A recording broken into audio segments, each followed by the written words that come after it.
Sebab sasarannya bukan James. James hanyalah seorang anak Cina kurus keding yang boleh ditendang-tendang. Sasarannya ialah saya. Dan itulah bahagian yang saya paling terkilan. Lah, ni dah kenapa pula ni? Ha? Kenapa? Lain macam ni, lain macam. Tak kisahlah dia anak Cina kurus kering ke, dia anak Cina yang gemuk kedempol ke, tak ada masalah pun. Bukan itu yang kita nak tahu. Sekarang ni yang rakyat nak tahu bila dia nak balik. Bila James ni nak balik untuk hadir ke SPRM untuk memberi keterangan. Itu saja. Dia nak kurus, dia nak gemuk, itu bukan masalah rakyat, itu masalah dia.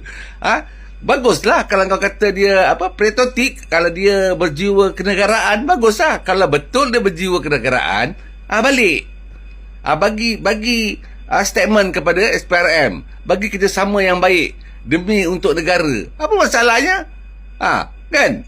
Tapi kalau tak balik macam-macam alasan, pujilah melambung mana pun. Kan? Lain macam.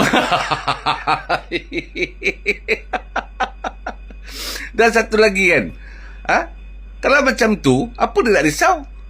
Kan? Dan kau cakap bukan dia yang ditargetnya. Balik je lah, bagi je lah statement. Supaya tak ada kekeliruan, supaya dokumen penyiasatan itu boleh lengkap. Dan proses penilaian sebenar. Ada kesilapan atau tidak pun boleh ditentukan. Jadi apa yang nak cerita pasal kurus lah, apa dah. Ni apa cerita ni? Aduh, hai. Inilah yang orang kata nyet. Jangan marah. Okey. Assalamualaikum.